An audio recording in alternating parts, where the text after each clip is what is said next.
Welcome to Close the Door and Come Here, a Song of Ice and Fire podcast with heavy leanings towards our two favorite characters, Jamie and Brienne.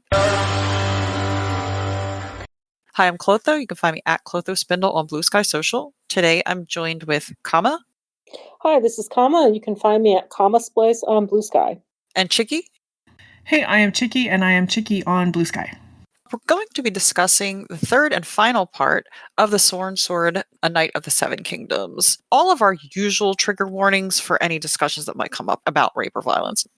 So they come across Ser Bennis honing his long sword while sitting on the tower steps. They've just gotten back from Lady Rohan's. Dunk breaks the news that she wants to split his nose, as she puts it. I don't know quite what that meant. Like split down the middle, chop it off. So, an egg blurts out that he fought for the Black Dragon. Bennis is like, of course he did. Does he strike you as the kind who picks the winning side? To which Dunk responds, no more than you. So it's like he's always trying to insult Sir Eustace, but he's no. Oh, God. What a mess.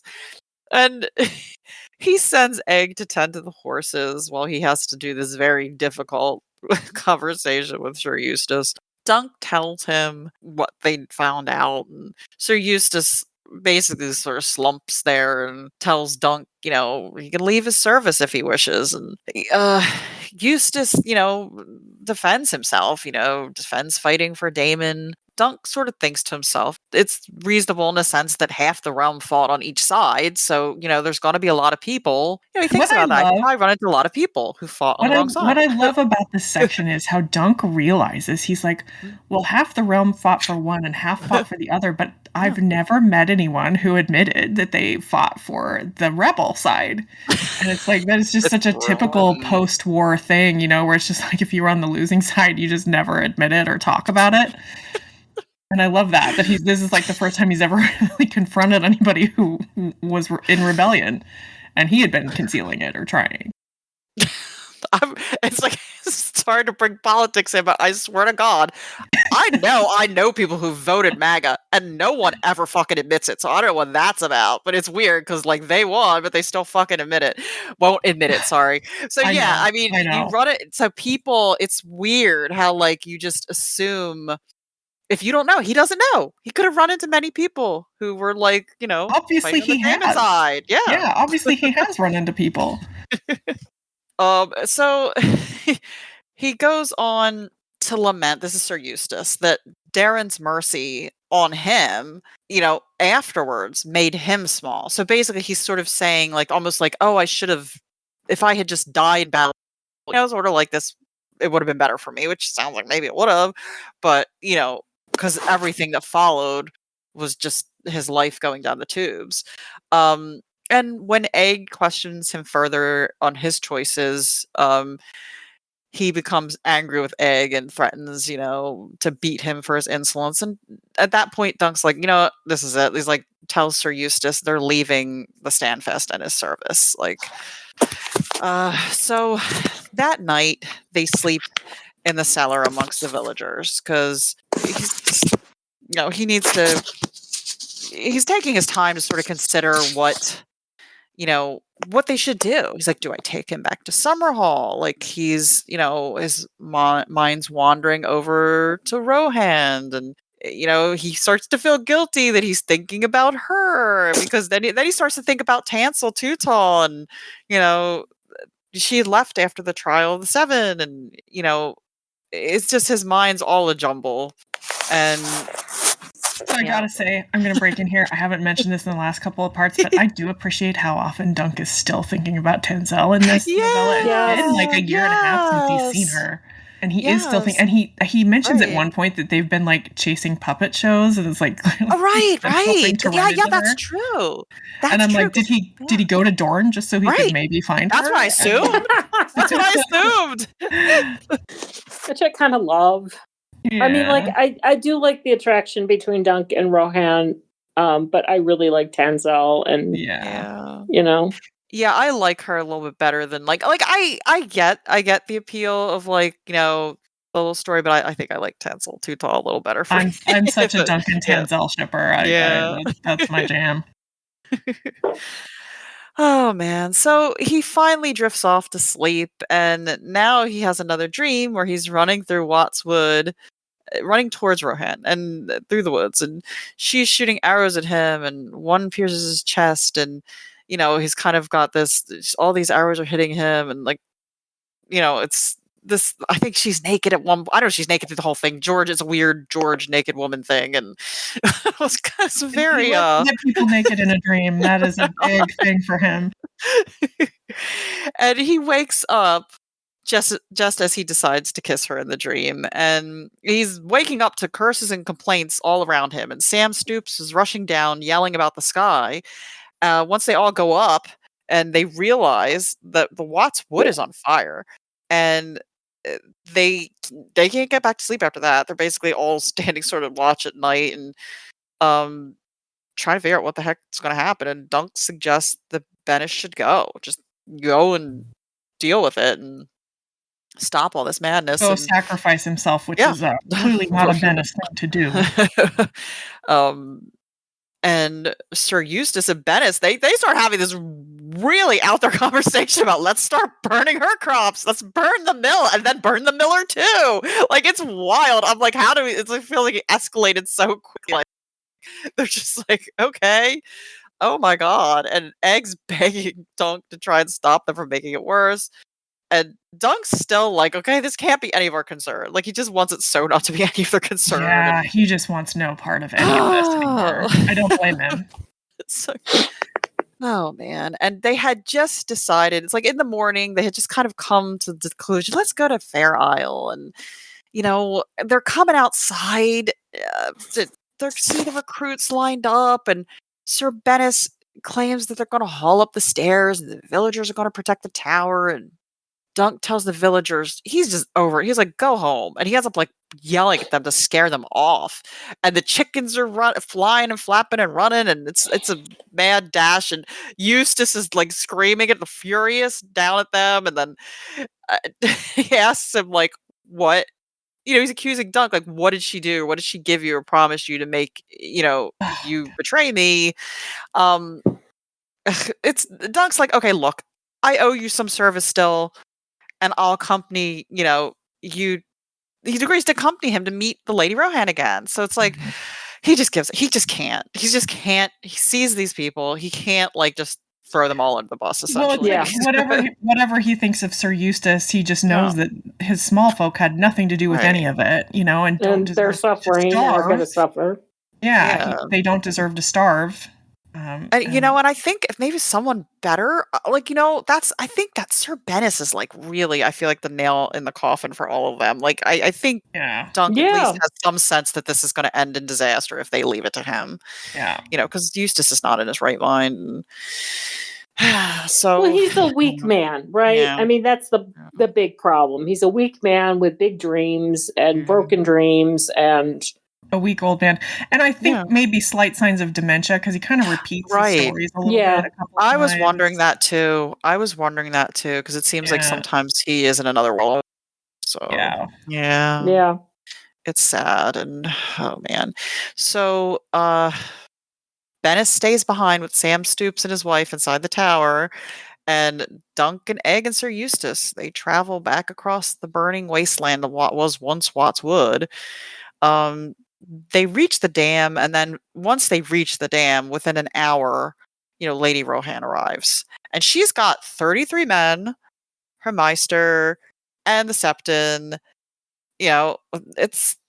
She's got a decent sizable amount of people with her. And she's the first to speak. She tells them, this is kind of a revelation. She tells them she sees their fire. She saw their fire burning during the night. And like, what? What fire burning? Like, our fire. This is your fire. You know it because you said it. And the Septon sort of pipes up. The fires are burning in Kingswood, Rainwood, all different places. And these are from the drought. Yeah. So that's how we learned that. It sounds like most likely that's what happened. And I'm assuming that because I don't think we ever find out otherwise. It was just. It doesn't need much. The timing is very suspicious here. I don't know. Yeah, but I don't know that I buy this. Oh, do you think that maybe do you think she did set it? I don't know if it was her. I don't know if Oh. it was her. It could have been anybody. That's the Yeah. thing. I mean, it's like Oh, we could be live in a Inchfield world now or with whatever his name. wildfires, right? It could Yeah. be somebody who didn't put a fire out properly, somebody who, you know, a I mean, lightning it could have been struck. It could be intentional, though. anything. It could have been an Yeah. intentional thing to Long But it could Inch. have been one of somebody small folk. It could have been Right. a Ser Bennis type. I mean, you know, you don't know. Oh, right. It's there could have been somebody amongst hers. Like, I mean, it could have been the guy whose Or face got his, cut. you Yeah, maybe know, the guy who inch. Could have been the they long cut his inch. We just face. don't I don't know. know. Yeah. Yeah. Oh man. So they're kind of like a little bit standing here where they're kind of threatening each other back and forth. Long Inch wants to like, you know, basically shoot some arrows and get rid of them, and then uh Dunk sort of interrupts everything. It's like, I want to speak directly and only to her. Um this is kind of just interesting about the whole stream thing. They meet in the middle of the stream. They're on horseback. Um she notices his swollen lip and apologizes, and Dunk tells her that the king pardoned the old man for Damon, and he thinks it's past time that she pardoned Sir Eustace for Adam. She's willing to consider it, but she still wants Bennis. And Dunk's like, that's not mine to give. And finally, Dunk twists the ring off his finger and shows her the signet, the golden onyx, with the sigil, as she studies the seal, um, looking from Egg to Sir Eustace. So she's what's going on and who Egg is, and yeah, what family he's with. And Dunk informs her that if they fight and he dies, Egg will go back and tell everything that happened. And she sort of counters with, well, she can't return empty handed. They'll think her weak, you know, and sort of just that, like, well, what if I did just end up killing? He's like, no, well, someone would find out. And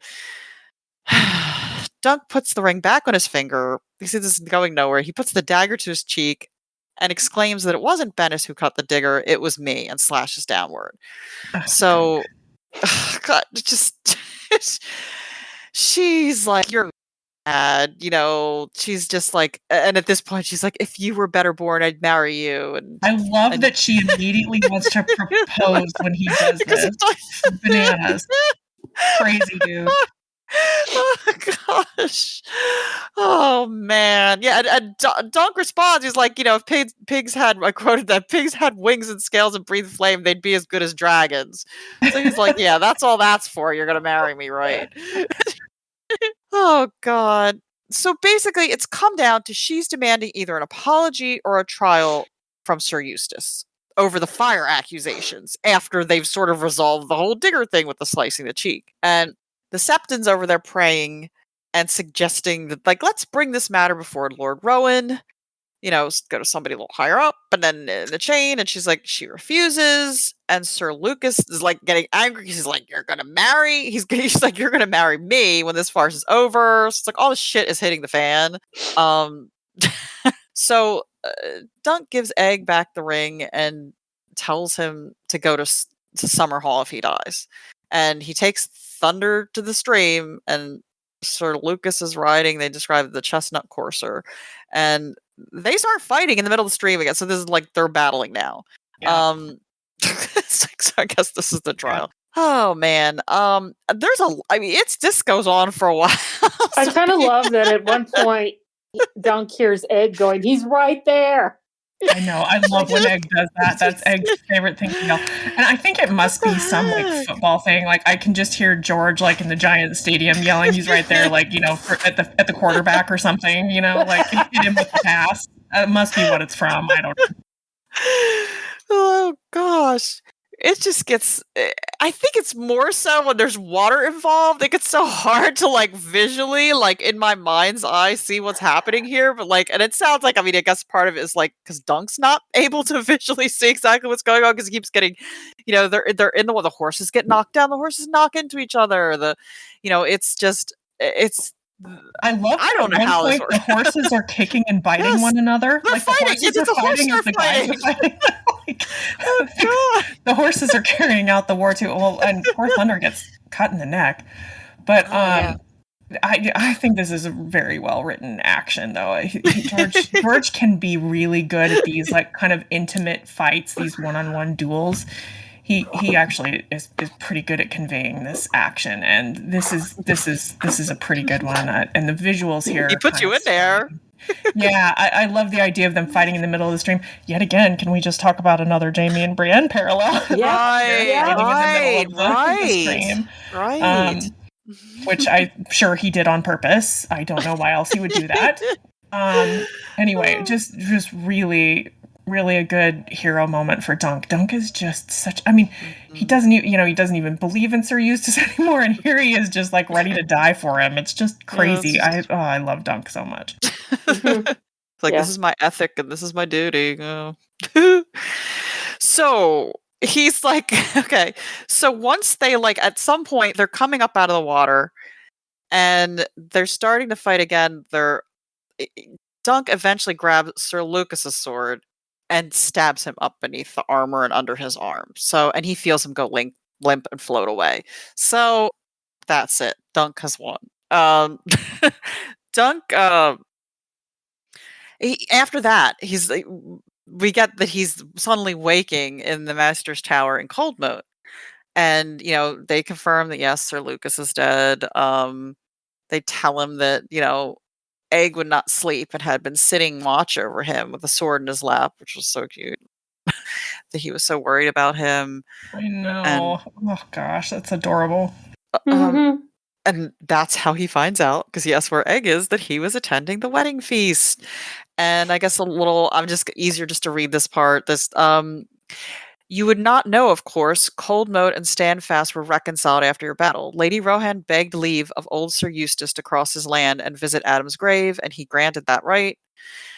She knelt before the blackberries and began to weep, and he was so moved that he went to comfort her. They spent the whole night talking of young Adam and my lady's noble father, Lord Wyman, and Sir Eustace were fast friends until the Blackfyre rebellion. His lordship and lady were wed this morning by our good Septon Sefton. Eustace Osgrey is the lord of Coldmoat, and his checky lion flies beside the Weber spider on every tower and wall. So Dunk is like, okay, I think this is just the medicine talking. I must be going back to sleep. So he just closes his eyes. You finally hear that the rain has come, and he just goes to sleep. He can't deal with it. He checks out. And can you blame him? All right, whatever, Because I mean, if I don't know. I'm trying to think about it because I knew, because I knew because just reading it before, but I don't know, how I'm trying to think how shocking it was the first time. Because I mean, it does seem like. I don't know. I don't think I would have guessed it if it was shocking to me the first time I read it. I mean, he definitely lays the tracks. I mean, that she has to get married, and there's the whole thing about Sir Eustace trying to reclaim Coldmoat. So I mean, it's all there. You can see it's a very practical, at least from her perspective, a very practical, arrangement.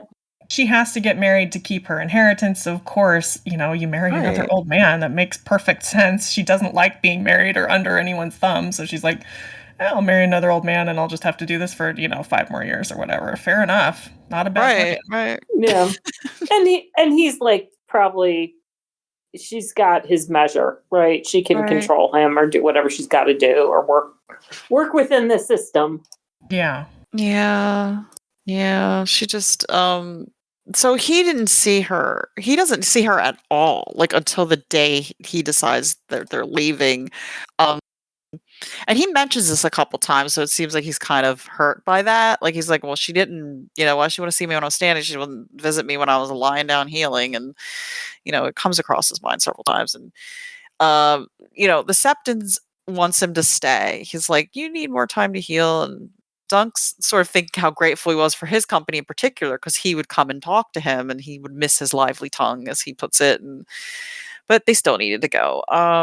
So while, they also found this out while they had been fighting. Bennis, meanwhile, had tied up Sam Stoops and his wife and ransacked Standfast. And I know this. Oh gosh, this fucking guy. Because it's like, this is not the reason he's leaving, but he thinks to himself, okay, one day we're gonna meet. Yeah. I hope they do. Oh, but oh my gosh, what? And it's so funny. They literally here, Dunk puts his life on the line and everything, and they're doing everything to save stupid Bennis's nose, and then he does this. I know. I know, but they could have just sent him over there and all their troubles would have been done. Here you go. Yep, don't bring him back. You're good. Do whatever. Oh man. So she's waiting for him in the stables and he's just thinking again about how she didn't once visit me and so this is another thing. He tells her that green becomes you well, my lady, and it brings out the color of your eyes. He says that again and they have their little moment here and she tells him, she's like, you can stay, you can be captain of the guard. I kind of wonder how this. There's another parallel with Jaime and Brienne, be captain of the guard. Oh, yeah. That's literally what Jaime offers to Brienne. But I mean, he wants to put her in the city watch or whatever. I mean, do you think she's doing this with any sense of like that he would be there for like a relationship, or do you think she's she absolutely wants a relationship? I assume she's had some relationships. I mean, it's like a side piece. Good for her. I mean, she's no dummy. It wouldn't be something where she'd be risking her marriage. I mean, like she'd be. But I mean, I think she's has taken a good hard look at Sir Eustace and knows he's not long for this world or whatever. And all she's got to do is. I mean, okay, we know that in the future there will be Gerald Lannister, but I mean, let's say, all she's got to do is crank out a kid, and once Sir Eustace is gone, I mean, she's set. Yeah. And, Dunk would be there, and, Unless the kid turned out to be like 7 feet tall, then people would figure. Well, yeah, but. I don't know, maybe the people. But I mean, even if not, I mean, I think I don't think she would do anything to Egg. I mean, I think she's like, this is a practical, realistic thing to offer. Oh, right, because she offers to, but that she wouldn't say anything about Egg as well, so it kind of brings some protection there, and and she such a fundamental misread of Dunk and his moral beliefs and compass, like that, to think that he would ever be having an affair with his former bosses. Oh, right. She's also got a couple years on him though, and a lot more life experience. So I mean, for her, this is. Well, this tracks for Tywin Lannister's grandmother. That is a moral accommodation she has no problem making, but does not track for Dunk. Oh gosh. So he refuses, and she insists that he at least keep her gift of the big blood-bake horser named Flame, and he balks at that too, because but she starts to exclaim, well, she had to, she's defending herself. Well, I had to marry him because of the terms of the will. Frustrated, she tells him, she refuses to let him go without something to remember her by. So it sounds like she feels a little guilty about that. And then, he kisses her. And while he's kissing her, he cuts off a lock of her long braid. I don't know how big of a lock. Like, it looks like it sounds illustration is huge. Like a big. It looks like he cut off the whole braid. Yeah, he says it's the braid. Yeah. Oh my gosh. Which that's a lot of explaining to do in the medieval society when you suddenly don't have all your hair. Oh my gosh. So Egg is surprised when he sees him trotting up on Thunder and not the other horse. And, he tells him that he took something else to remember her by. Egg has his new horse, though. She'd given Egg a horse, and they both decide to head towards the wall. And that's where that wraps up. And, I guess the sort of is the horse thing. That's also another, I'm assuming that's another Jaime and Brienne thing. And then he slips in here the thing about her. He slips in the thing about her eyes, her gown matching her eyes, which is 100%, I think Jaime says to Brienne. So it's just, the Jaime and Brienne stuff is just everywhere in this. What's that thing about history rhyming? That's what's going on. Because in case anyone missed it, when we said that this is Tywin Lannister's grandmother, this is obviously Jaime's ancestor is Rohan, and Brienne's ancestor is Dunk. So that is why it's pretty obviously an intentional parallel that's happening here. Oh, do we have any mail? We do have some mail for this chapter, or I should say this section. So, Buck O'Hare on Discord asked us what our best Rohan and Dunk fics are. And I don't know. I've never read. Yeah, I haven't either. Yeah. So I don't have any. I'm sure there are some. People could write in with their Yeah, suggestions if or other people whatever have great. recommendations. Yeah. Please drop your suggestions in Yep. the comments. Yeah, I don't know. Go to AO3 and sort by bookmarks. That's always my top way to find the best fix. Oh, right. So we have another question from Dory on the Discord, and that a few questions, I should say. What is the point of such a sweet little book in a depressing series?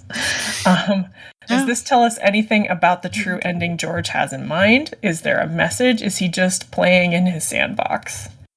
I tend to think the sandbox, but yeah, this is like, it's sort of like a palate cleanser in a way. At reading it, maybe it was a palate cleanser for him in writing it, like to step away from the grim dark stuff and just have these sort of somewhat lighter nightly tales. I don't know. Yeah, well, he started this series, this Dunk and Egg series of novellas, because he got invited to be part of an anthology where very famous authors were invited to write stories that were set in their famous worlds, but were not part of their main series. So there were kind of That's cool. Okay, that's really neat. I'm glad he picked them. Dunk. Yeah, I am too. So, I mean, that is part of it. I think he wanted to, he definitely wanted to set it in A Song of Ice and Fire, but intentionally made it kind of a little different and even tone from A Song of Ice and Fire. So, yeah, no, I don't know beyond that. I mean, part of the point now, though, is he clearly loves to slip details about the world into his Dunk and Egg novellas that he can't really fit in well in A Song of Ice and Fire. That's one of the reasons that he uses this series. Or one of the ways that he uses it, I would say. I mean, I think it's kind of cool as opposed to like all the some of the bloat that we get in like Dance with Dragons. It's nice to see something that actually works really nicely as a whole and gets the information in. Yeah. It's not endless descriptions of whatever. Yeah. It's not weird world building. It's world building in the best sense, right? There's a lot of really organic world building in it. And, there's something to be said for the fact that these are short stories that they really do have a beginning and an end. They're part of a series, but it's not it is going somewhere. We know things about the future of Dunk and Egg's tale. But, if we never get more, it doesn't make these less. Right. Unlike the main series where there are so many unanswered questions that it's very frustrating. There's really nothing that you're missing with the Dunk and Egg novellas if he never gets another one put out. That's a good point. That's a really good point. Yeah, so you don't feel bitter about it. It leaves a nice taste in your mouth. Bitter? Us? Never better. Oh gosh. So I guess any final before we wrap up this the end of this novella. Yes. You know what I would like to say about these novellas, because I was not on the recording for the first one. I just want to put in a plug for the audiobook by read by Harry Lloyd. It is spectacular. Excellent. I don't even really like fiction audiobooks, and it is so good that I just kind of run back to it every 2 or 3 years. It's really good. It's amazing. It's so good. So agree. Actually, we listened to The Hedge Knight like last week, and it was so good.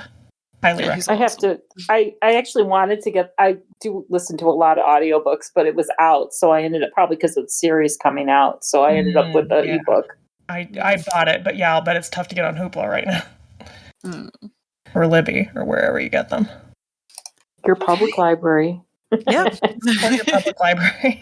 Yes, definitely. Okay, you can reach us at closethedoorend@gmail.com, on Tumblr at closethedoorandcomehere@tumblr.com. Submit questions to the chapter threads on the Jamie and Brienne subreddit. Follow us on Blue Sky at closethedoorend Blue Sky Social. Please like, review, subscribe to us on Apple Podcasts, Podbean, and wherever you might listen. And please support us on Patreon at Close the Door. I'm closing the door. Get out.